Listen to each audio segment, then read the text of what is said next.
Legal, legal. Deixa eu aproveitar, então, só dar um pouco do contexto aqui da minha trajetória, das empresas.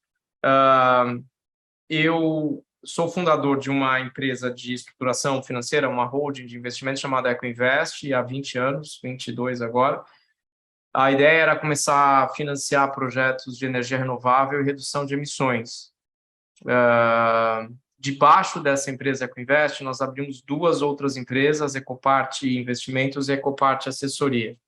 A Ecopart Investimentos, ela começou a medir vento em diversas regiões do Brasil e comprar licenças de pequenas centrais hidrelétricas, começar a avaliar aí potencial de geração, cogeração de biomassa, enfim.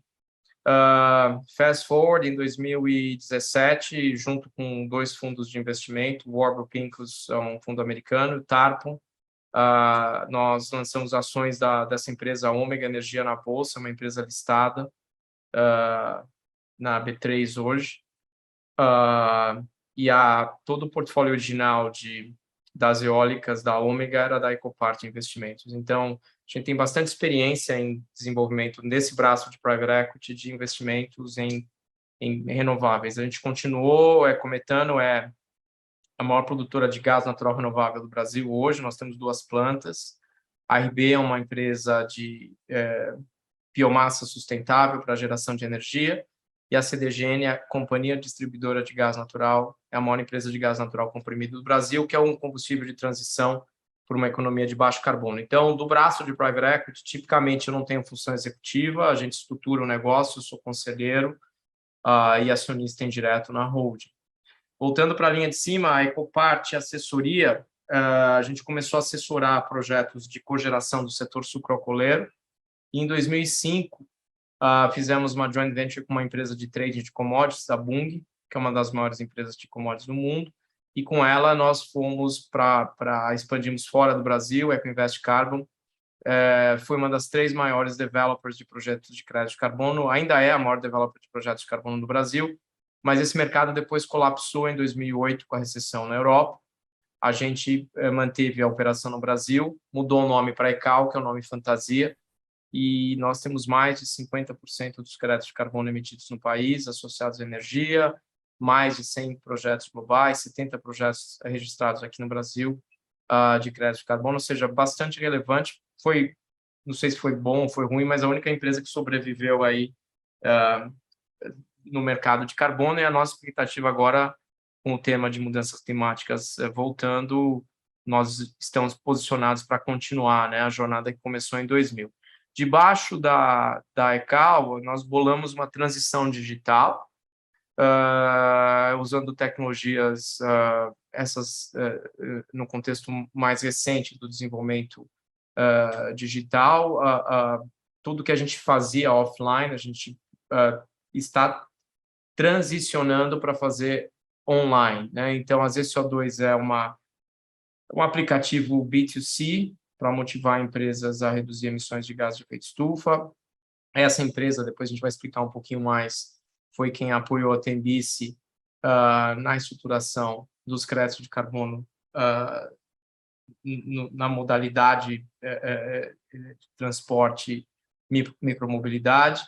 A Blocksea é uma ferramenta B2B para cálculo de intensidade de carbono de empresas, e a Carbon Exchange é uma das 3 maiores bolsas de carbono do mundo, originalmente de Singapura. Nós somos acionistas no Brasil, e ela é um marketplace de carbono, foi lançada no final do ano passado e agora começou a operação.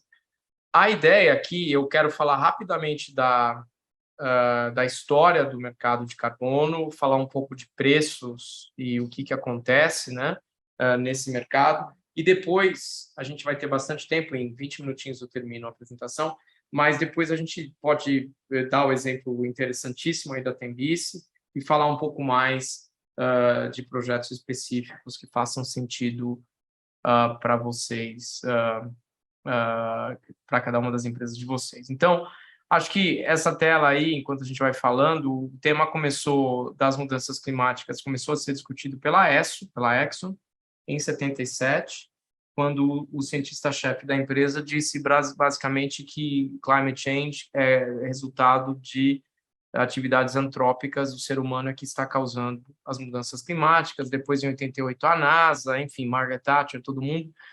Não existe dissenso científico, não existe o cientista do MIT que tem um documento revisado por pares, negando, refutando cientificamente o tema das mudanças climáticas e da ação humana no aquecimento global. Não existe, simplesmente isso não existe. O que existe são cientistas que questionam a prevalência desse fenômeno, se eventualmente não seria melhor gastar dinheiro diminuindo a pobreza, mas eu acredito que a mensagem mais importante aqui é 80 academias de ciências globais, NASA, as empresas de óleo e gás, ninguém refuta o tema das mudanças climáticas. O Brasil tem até recentemente, né, uma preponderância aí, não exatamente só por causa da Amazônia, mas por causa da baixa intensidade de carbono das nossas atividades econômicas. E essa trajetória que começou lá atrás, o Brasil foi um ator bastante importante e está voltando em alguns aspectos a participar de uma forma mais ativa aí. Eu acredito que as empresas brasileiras possam começar a vislumbrar aí oportunidades também de capturar algum valor nesse movimento de redução de emissões de gases de efeito estufa. Então, o último conferência das partes da ONU em Glasgow, os Estados Unidos voltaram para o acordo climático, depois que o Trump tinha tirado o país do Acordo de Paris, e a nossa expectativa agora é que no Egito, em novembro, já seja apresentado um primeiro regramento para o que seria estabelecido como um mercado de carbono. Os gases de efeito estufa mais importantes são o CO2, o metano, o CH4 e o dióxido de nitrogênio, e gases de refrigeração, fluorinated gases. Então, tudo que a gente queima com combustível fóssil emite CO2, e é, portanto, a importância de reduzir o consumo de combustível fóssil, diesel, gasolina, gás natural, carvão. O mundo emite hoje mais ou menos 55 bilhões de toneladas de CO2 e líquido 42 bilhões de toneladas de CO2. É um desafio muito grande zerar essas emissões. A gente vai falar um pouco mais das metas climáticas, mas é um desafio muito grande. E eu acredito que o mais importante aqui, no contexto do tema das mudanças climáticas, é o risco sistêmico que ele traz para a humanidade. A ONU não diz que o mundo vai acabar em 10 anos. Basicamente, o que a ONU diz é que o nosso orçamento de carbono está levando a Terra, os ecossistemas terrestres, a um ponto, eventualmente, de não retorno, e aí sim é um risco sistêmico que a humanidade não deveria ter que enfrentar. Para que os efeitos da queima de combustíveis fósseis sejam mitigados, o custo do carbono estaria entre 40 e 80 dólares a tonelada, para que o mundo conseguisse cumprir com o Acordo de Paris, que é manter o aumento da temperatura da superfície da Terra em 1,5 grau. E aí, só como informação anedótica, a floresta amazônica estoca mais ou menos 290 bilhões de toneladas de CO2. Então, se a gente comparar com o que se emite aí anualmente, é bastante relevante. Essa tabela do painel, dos relatórios do painel de mudanças climáticas da ONU, e basicamente ela diz o seguinte, que para a gente manter aqui 1,5 graus Celsius de elevação da temperatura da Terra, a humanidade pode emitir 500 bilhões de toneladas no acumulado. Então, nessa toada de 40 bilhões de toneladas líquidas por ano, nós teríamos mais ou menos 12 anos de orçamento de carbono para queimar, e mesmo assim, isso só ocorreria em 50% de chance para manter a temperatura da superfície da Terra 1,5 graus acima dos limites da Revolução Industrial. E é isso justamente o que diz o Acordo de Paris. Então, se o ser humano, se nós, se a humanidade não começar imediatamente, que é a proposta, né, a reduzir as emissões de gás de efeito estufa, é muito improvável que em 10, 12 anos a gente não tenha estourado o orçamento de carbono, e aí os efeitos seriam, em alguns aspectos, até difíceis de prever, né? Termos globais, o maior emissor hoje é a China, mais ou menos 27%. O Brasil está entre os 10 maiores por causa do desmatamento, tá? Mas depois dos Estados Unidos, Índia e tal. E aí tem um conceito importante, que é o conceito de justiça climática, que é, por exemplo, a China emite por volta de 8 toneladas de CO2 por habitante, a Índia emite por volta de 3 toneladas de CO2 por habitante, o Brasil também está entre 8 e 9 toneladas de CO2 por habitante, e os Estados Unidos e a Europa emitem 15, 16, eventualmente 20 toneladas de CO2 por habitante. Então, é realmente complexo você simplesmente limitar, em termos nominais, as emissões de gás de efeito estufa, porque países em desenvolvimento precisam queimar precisam queimar combustíveis fósseis e emitir gases de efeito estufa para continuar a produzir eletricidade e manufatura. Então, é bastante complicado a situação hoje de equacionar esse tema da redução de emissões, né? As emissões vêm crescendo, não vêm diminuindo.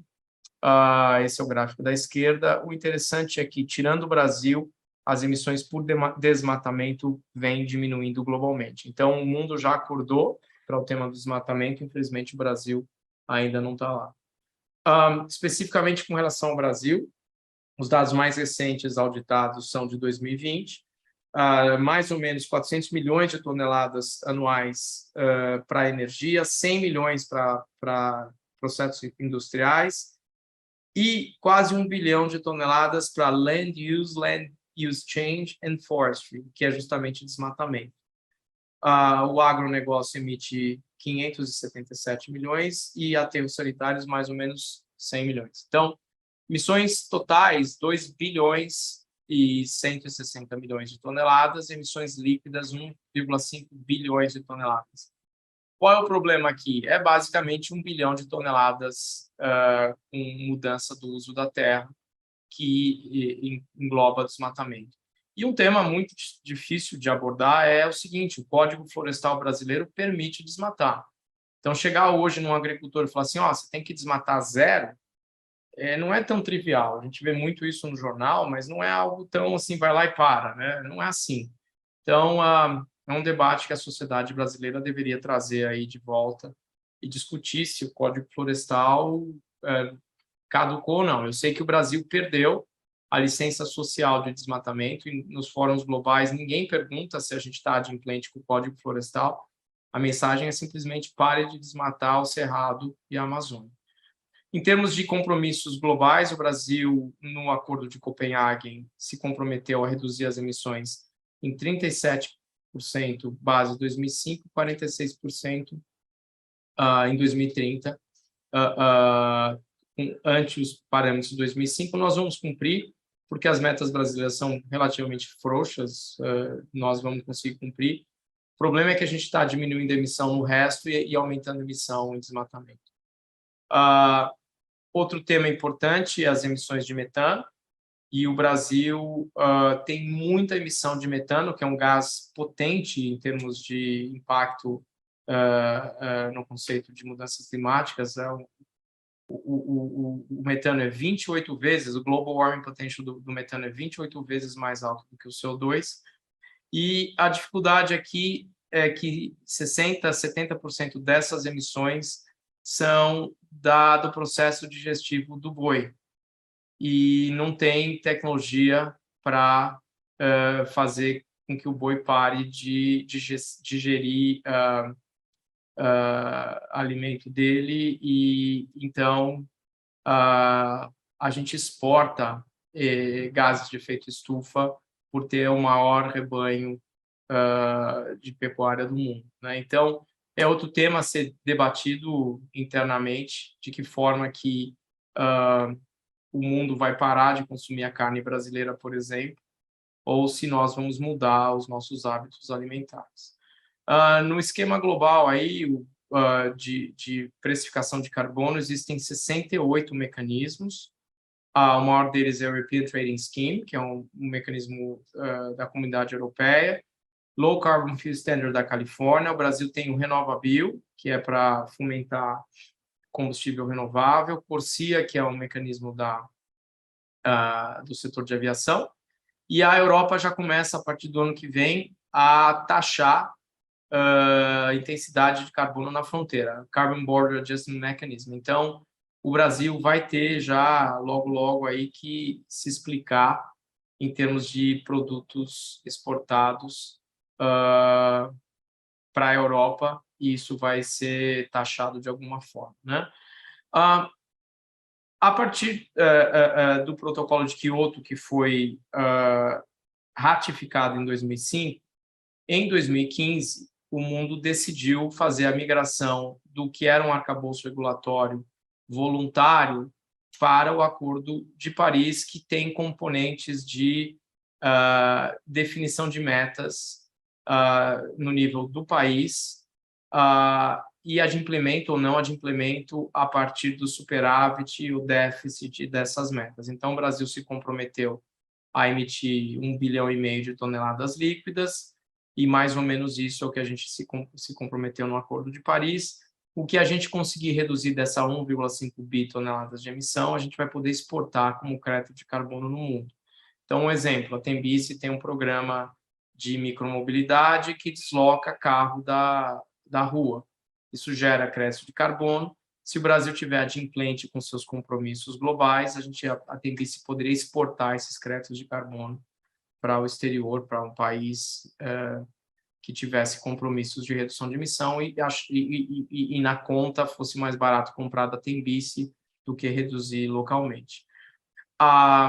Existe um artigo 6º no Acordo de Paris, que é o que rege a transferência de créditos de carbono entre países, e o artigo 6.4 é o que rege a transferência de créditos de carbono entre empresas. E é esse que, eventualmente, vai permitir que empresas brasileiras com menor intensidade de carbono possam se beneficiar financeiramente dessas transações, né? Perdão. O preço do carbono vem subindo desde a crise financeira de 2008, né? Deu aquela patamar muito baixo, próximo de zero, mas agora, com a guerra da Ucrânia, os preços caíram de novo, chegaram a bater na Europa acima de $120 a tonelada, e hoje nós estamos trabalhando com preço entre 70 e 80 dólares a tonelada. Existem dois mercados, e vocês ouvem muito do mercado voluntário de carbono. O Acordo de Paris vai fazer o regramento do mercado de compliance, o mercado onde os países se comprometem e tem um regramento global. Então, o Estado, a nação, determina quanto de emissão cada setor tem que reduzir. Então, esse é o mercado regulado de carbono. E o que a gente está vivendo hoje, com essas soluções baseadas na natureza, a preservação de florestas, regeneração de florestas, é o mercado voluntário. O mercado voluntário, basicamente, em 2006, uma custódia de crédito de carbono foi criada para justamente custodiar projetos e créditos de carbono de mercado voluntário, e isso hoje, na falta de um marco regulatório global, é o mercado que prevalece. Então, todas essas comercializações aí que saem no jornal, onde alguém paga para um developer, um brasileiro que preserva a Amazônia, isso hoje ocorre no âmbito do mercado voluntário.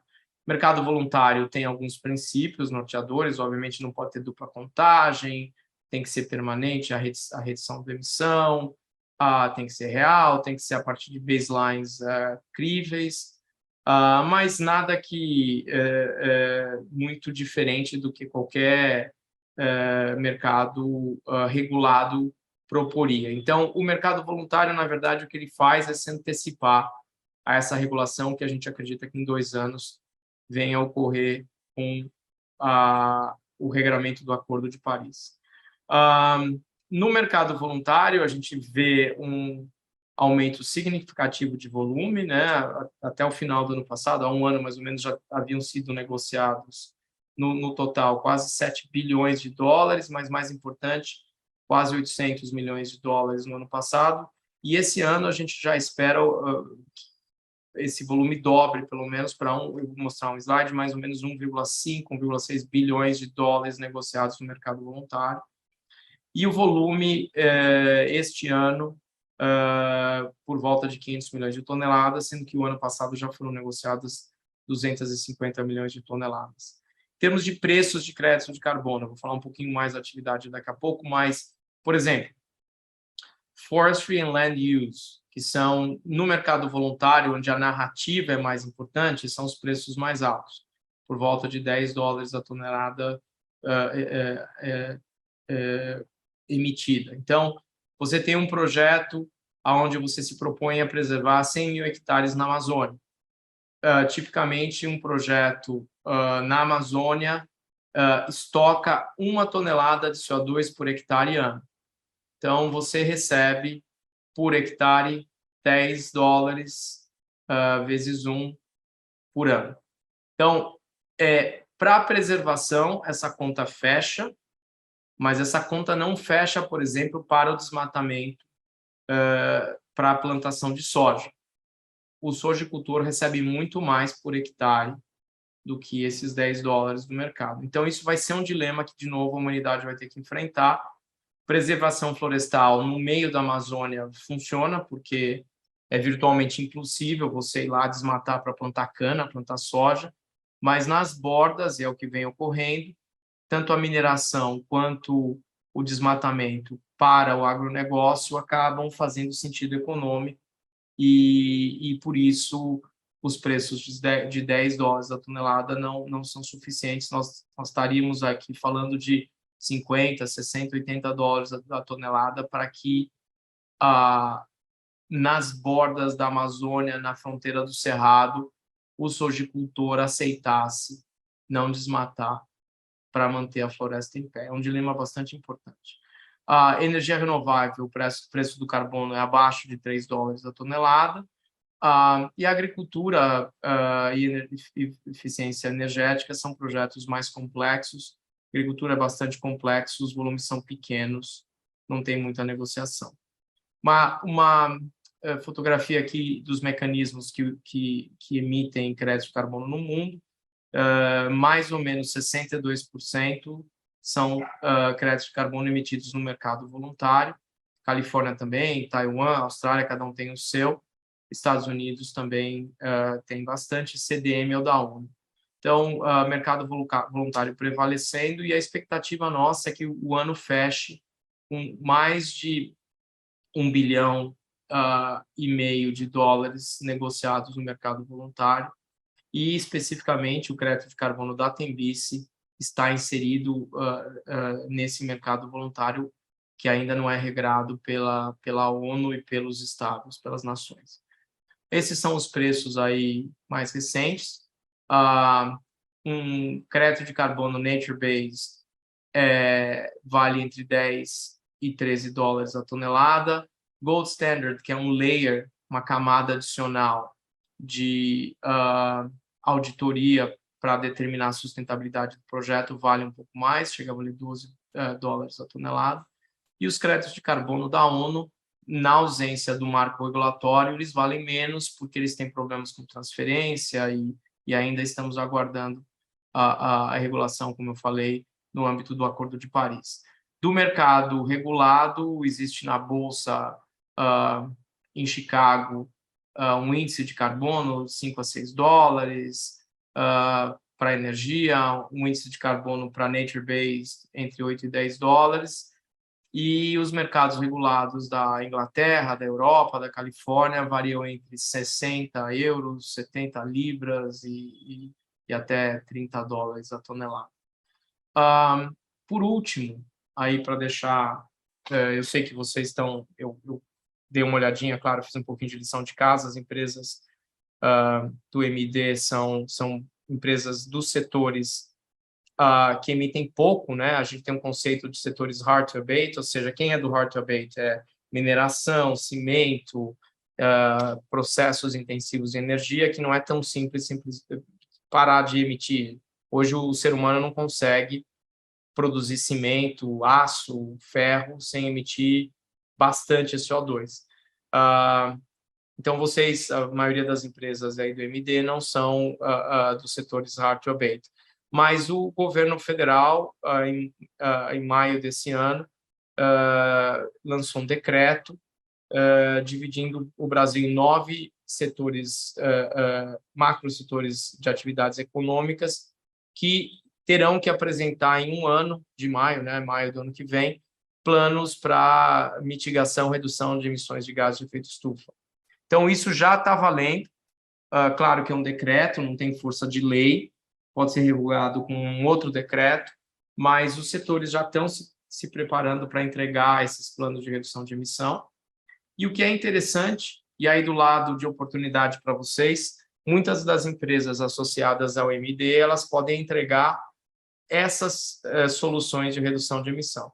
Então, tudo que traga eficiência energética para processos e para atividades econômicas no Brasil, eventualmente vão ser precificadas com custo marginal de abatimento, num primeiro momento do próprio Brasil, e num segundo momento, o carbono local vai ser precificado a partir dos termos de troca comerciais globais. Então, um exemplo aqui. Imagina que a Tembici consiga convencer que o deslocamento das empresas na cidade de São Paulo tem que ser feito majoritariamente por bicicleta, o modal bicicleta emite zero, você desloca mais ou menos 150 gramas de CO2 por quilômetro rodado, e isso sai do inventário de carbono das empresas de serviços, por exemplo. Então, micromobilidade com bicicleta, por exemplo, reduz a intensidade de carbono de todas as atividades. Isso, no momento em que o mercado estiver regulado, é razoável assumir que o preço dessa tonelada de carbono abatida da atmosfera vai valer 50 dólares, 60 dólares a tonelada. Então, todas as empresas, atividades com baixa intensidade de carbono vão poder cobrar um prêmio em cima dos seus serviços, dos seus produtos, porque isso vai permear a cadeia de valor das empresas. Então é isso, eu queria falar rapidamente da história do mercado, para a gente talvez poder até debater um pouquinho e aprender com as dúvidas de vocês. Quem sabe tem alguma oportunidade que a gente possa trabalhar juntos aí, se fizer sentido, claro, para as empresas. Talvez passar a bola rapidinho aí, Rafael, se você quiser falar um pouco da história do projeto da Tembici, que aí depois eu posso usar o gancho com alguns outros exemplos da nossa carteira. Obrigado, Carlos. Acho que eu tenho pouco tempo de Tembici e pouco histórico ali, então só acho que você também deve me ajudar a trazer do histórico que você participou com a gente. Mas eu tenho, acho que dois momentos que a Tembici começou a usar os créditos de carbono, começou a comercializar e doar, foram neste ano, né? A gente, no Rio de Janeiro, em maio, abril, talvez abril, né? Deste ano a gente participou da Bolsa Verde lá do Rio de Janeiro. Foi abril, né, Carlos? Sim, exatamente. A gente conseguiu comercializar os créditos de carbono na Bolsa Verde do Rio de Janeiro. Também foi, acho que o Rio de Janeiro saiu à frente aí, também Carlos pode trazer outras experiências. E em julho desse ano a gente também fez uma doação para a Prefeitura de São Paulo, dos créditos também para a Prefeitura de um período de 2 anos da Tembici. Então, acho que tem um mercado... Como que a Tembici olha isso? Olha com um mercado em potencial, em crescimento, como o Carlos falou, falta regulamentação, e tem um mercado muito grande de crescimento de crédito de carbono, é muito novo, ainda mal explorado. A gente acredita que, acho que nos próximos anos, a gente consiga também, além com a expansão da Tembici em mais praças no Brasil e América Latina, a gente acredita também que esse mercado vai abrir algumas portas também para a gente ter relacionamento com outras empresas e também conseguir ter, acho que com a regulamentação, como o Carlos falou, um aumento também dos valores também, a gente conseguir vender internamente ou até para fora. Acho que de uma forma mais específica aqui no caso da experiência com a Tembici, foi o primeiro projeto de micromobilidade do mundo a receber crédito de carbono. Tá? Então, foi bastante inovador, muito legal, a Tembici comprou a ideia. Foi uma demanda da Prefeitura de São Paulo originalmente, e daí que veio essa ideia de fazer uma doação para a Prefeitura de São Paulo. E deu bastante visibilidade para nós. Infelizmente, o prefeito à época, o Bruno Covas, faleceu no meio do processo, então a ideia original é que ele iria apresentar essa solução aí de geração de crédito de carbono na conferência da ONU, mas aí ele já estava bastante doente e acabou não podendo ir, óbvio, e depois faleceu. Então, quando a gente fez o leilão em abril desse ano, maio, perdão, desse ano, dos créditos de carbono da Tembici, no final, na rodada final, eram 10 compradores, e os 2 compradores que compraram, a gente dividiu em lotes, né? Os 2 compradores estrangeiros. E o logo desses compradores ficou aparecendo nos totens da prefeitura, ou seja, eu olho isso com assim, num futuro próximo, a gente vai lembrar desse marco no contexto de engajar uma empresa como a Tembici no tema da jornada de descarbonização que chega na pessoa física. Que isso é o mais legal, talvez, do que a Tembici trouxe para o mercado. Porque, historicamente, as nossas empresas são as empresas dos setores, como eu falei, Hard to Abate. Então, Votorantim, minha cliente, Suzano, Klabin, são empresas que emitem, nos seus processos industriais, né, pouco engajados com o consumidor final. Então, a Tembici do nosso portfólio, e globalmente é o primeiro projeto de micromobilidade e o projeto que chegou mais próximo da pessoa física, né?